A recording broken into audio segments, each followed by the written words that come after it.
All good. So being joined by former AFL player Brendon Chee. Brendon, thanks for coming on the show. No worries. Sorry about the little interruption before, guys, but no, happy to be. No worries. So obviously you played 58 AFL games, picked 45 all the way back in 2012 for the Port Footy Club. How was the feelings back then when you got first drafted by the Power?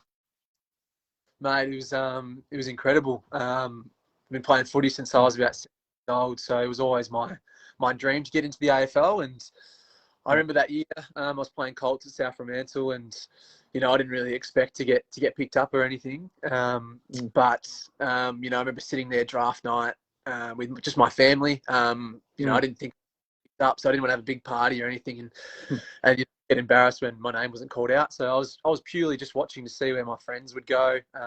From South Fremantle and from the state team, and just got to pick 44, and then I don't know what that was, and then 45 came around. It was Port Adelaide, who I had a few interviews with, but I didn't really think it was the place where I was going to go. And then they do the little call out your name, player 217 or whatever it was, and then Brendon Chee and my whole house just erupted, and it was unbelievable, mate. It was one of the happiest moments of my life.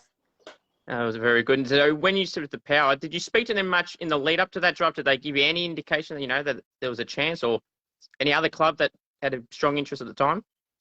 Yeah, I had a few chats with probably about 9 or 10 different clubs, and a few out sort of like questionnaires and stuff as well, but that wasn't a face-to-face chat. But when I went to the draft combine in 2011, I kept a journal of all the clubs I spoke to, and I still got it. But I sort of read back on. I had a chat with Port Adelaide at that combine, and I remember thinking, writing down that the interview was terrible. I thought it went really badly. There was about 13 or 14 people from the club that were in the interview room, and I probably spoke to 2 of them. So I just thought it was a real weird vibe, real weird energy. So I walked away from that interview thinking, that's not where I'm going. So I sort of just put that at the back of my head and thought I was going somewhere else. But yeah, obviously the interviews must have gone well from their point of view, because they picked me up. What was your your favourite moment while you were at the Power? My favourite moment. There was a lot of them. I love my time at Port. My favourite moment, unfortunately, we lost 2 grand finals in the SANFL. So the Port was the SANFL affiliate team. So I spent a lot of time in the twos, playing with them. And, the last grand final, we lost by a point to Sturt. But just that whole year, 2017, my last year before I came back to the West Coast, was unreal. I just enjoyed, the whole season. My family moved over, so I had mum and dad in Adelaide with me, coming to watch every game like they did when I was a kid. And I knew it was going to be a tough year to play AFL games, but I sort of just resigned myself to the fact that I was going to play a lot of twos footy, and just sort of pressure off my shoulders and just going out and enjoying playing the game with a team that I loved, and falling 1 point short of having an unbelievable season. That was really special to me, and on a personal level, winning the best and fairest that year as well for the SANFL team, and being able to have a part of being a part of that club forever was really special to me. What was Ken like as a coach? Ken Hinkley, that is, obviously. Yeah, we didn't see eye to eye a lot of the time. Obviously, I spent time on the fringe, so looking back, I was probably young and just frustrated that I wasn't getting the AFL games that I thought I deserved. But as I've gotten older, I realised that it's a pretty tough job being an AFL coach. You have to make those tough decisions. But looking back, Kenny was really good for caring. He was always honest with you. So if you ever wanted to have a conversation with the man, his door was always open. And I had a few really, really tough, honest chats with him, and he, sort of told me where I was at. And so I think our relationship ended on really good terms. When I left, they understood that I was seeking more opportunity. They understood that, and there was no hard feelings. It was like, they got the trade done for me back to West Coast. So I'm always grateful for my time at Port, and Kenny was my coach for 5 out of the 6 years I was there. So I've got a good relationship with Ken. Yeah, you mentioned that was a good segue to move to the Eagles. So obviously I'm going to assume that what prompted the trade to the Eagles more of an opportunity thing and to go back home as well. Yeah, it was definitely more of the opportunity thing, to be honest. I was 23. I'd been in Adelaide for 6 years, so although you do miss home and miss family, it wasn't a massive pull for me. I would have gone anywhere. So, any team that wanted me and saw an opportunity there where I could play, I would have gone there.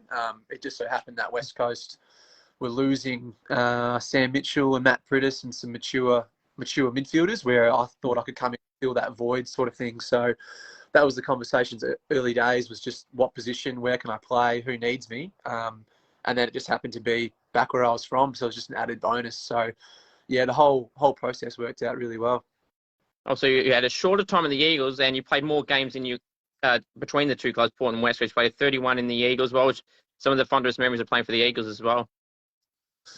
I guess 2018 was probably the fondest. My first year coming back, just, reconnecting with old friends and seeing family whenever you want. It's just a massive boost just to, your mental health and enjoying your footy. So, and then obviously 2018 with the premiership was an amazing experience to be a part of that. It's pretty hard. Obviously I didn't play, but to be a part of that club throughout that whole year, and just, being a part of the whole experience, moving to Optus, changing the logo, it was just a fresh feel around the club. And then, I was injured and missed the first half of the year, but just the momentum that the team built throughout that whole season was just, you could tell something special was brewing. So, being a part of that and then going over to Melbourne, being their grand final day, being able to run out in the ground, and celebrate with the boys that had got it done, because it was an amazing game as well.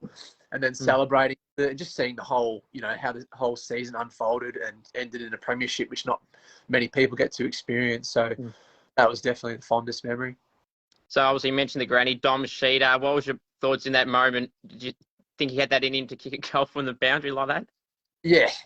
I was in Sheeter's hands. He's a very skillful player. He's a great kick, and he's an extremely confident person. So I think, the first quarter when we were watching, we were all in the stands, all the boys that weren't playing, thinking this could be pretty ugly. And then, I don't know, just started and you could feel us wrestling momentum back in our direction. And then the whole last quarter was a bit of a blur, to be honest. And then when Sheeter took that mark, we were all in the stands, just, sort of nervous, shaking, like what's going to happen. And then because it was at the opposite end to where we were sitting, we couldn't really tell if it was going through. Yeah. And we had to gauge the crowd's reaction. And then Sheeter's kicked it. Crowds, the West Coast fans anyway, have gone up. Sheeter's celebrated. Us in the stands just went absolutely nuts. So, yeah, I'll never forget that moment. It was unbelievable. And that was just me watching. So I can only imagine how Sheeter feels being the one that actually kicked it. Now, obviously, at the end of 2021, you left the Eagles as well. Now playing back at South Fremantle, must be nice to go back to play at your original Waffle club. Yeah. The whole experience of transitioning out of the AFL was, it was a bit of a shock, but going back to South Fremantle was easier. My manager's a diehard South Fremantle fan, so he made the transition from West Coast to South Freo pretty smooth. And they, set me up with a really nice job that I love doing at the moment.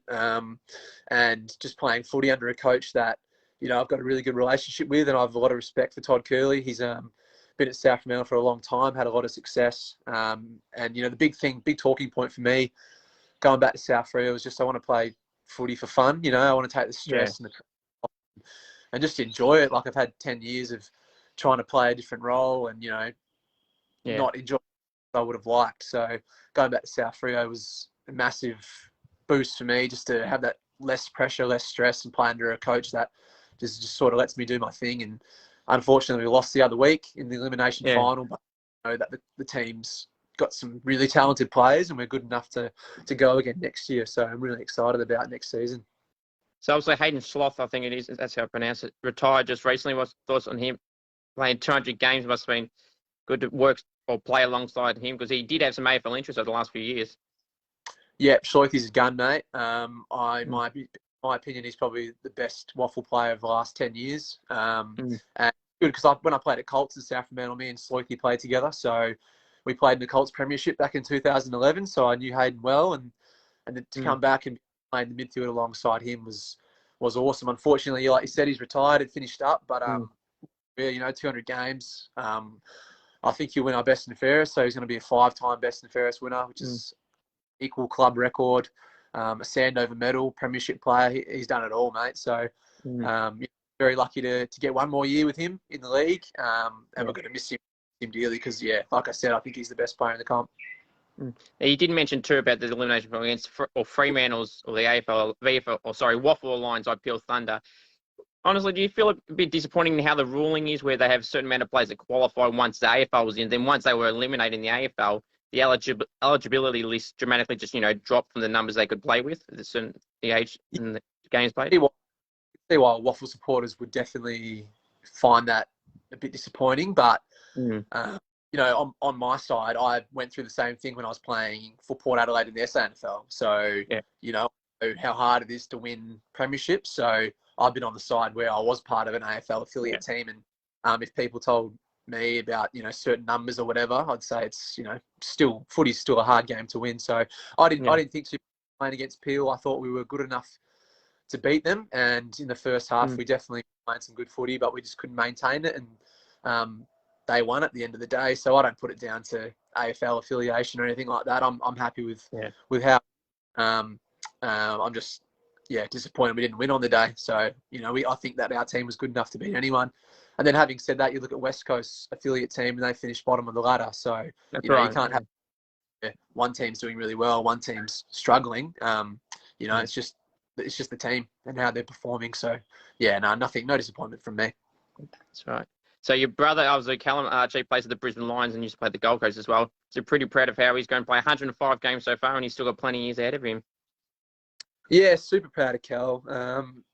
I saw him when he was a junior. I saw how good he was at footy. I mean, it was actually funny. My parents have a lot of storage stuff in their house where they live, and I've went over there the other week and stumbled across, a stats sheet that my dad used to keep with Callum when he was playing juniors at Kelmscott. And I went through the stats, and what happened is he only played 3 quarters because his junior team everyone has to sit off a quarter. And he had 48 touches and 7 goals. So he's a pretty talented player. 7.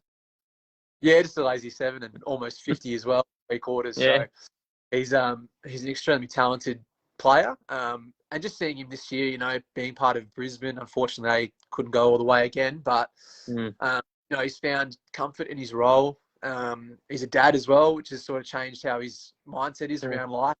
Really refreshing for him. And because early days, I think the struggle of being a really highly talented junior and then not performing at AFL level, sort of struggled with a bit, especially being over East, away from any support network with family. But now just seeing him this year, just looks so comfortable. Looks like he's matured and, very happy with who he is as a person and a player. And he's got a good relationship with Fags as well. So I think that, that whole being a dad, being 6 years in the system now, I think he's really matured. Look forward to watching Brisbane have some success too. Also, they'll be pretty well stacked again next year. Will Ashcroft, father-son's going to go in the top 2 picks anyway. Well, they'll get him anyway at Brisbane. Then now, just recently, Josh Dunkley will end up joining the Lions as well, so they'll be even more stacked. Yeah, it's pretty scary. I don't watch much junior footy, but I've heard the name Will Ashcroft a lot, and I think he won the medal, for the best player in the under. I consistently see him getting, 30 touches and a couple of goals, and looks like he's going to be an absolute jet. So, you add that midfield with Lachie Neale and McCluggage, and it's pretty scary. So, and then obviously Josh Dunkley's one of the premier players in the comp as well, once out of the Bulldogs, and he's going to be. I think him and Callum actually played AIS together, so they've got already, which is really good. But yeah, it's going to be a scary thought because I obviously want Cal to taste some success before his career is done. It looks like it's probably their best chance. That's right. So just obviously with a few other things to go through. Grand final tip for tomorrow, Norm Smith? Look, I think Geelong will win.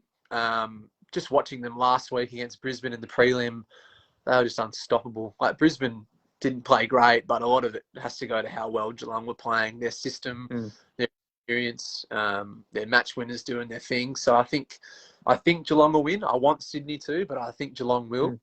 Norm Smith, if it's a bit of a belting, I think Jeremy Cameron, if he gets off the leash, will have an unreal game. Obviously a big game player. So he's my first tip. But if not him, then maybe Tom Stewart down back doing his thing with his intercept grabs.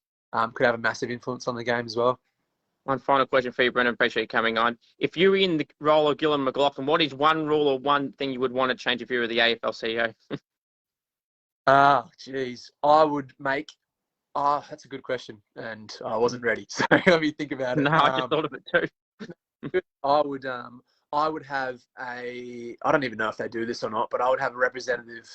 I would have a few representatives from each AFL club be consulted when it comes to changing the rules, because I think there's too many rule changes every season, and the players, I don't think, get much of an input. So I think that every rule change should be put before the players to see what their thoughts are before it's changed, because it's just too many. So I would like the players' input a lot more on that. That's my answer, I guess. Definitely agree with that, Brendon. I really appreciate you coming on, and good luck for next season in the South Fremantle League and the Waffle. Appreciate you coming on. Yeah. Thanks so much, mate. Cheers for having me. All right, thanks.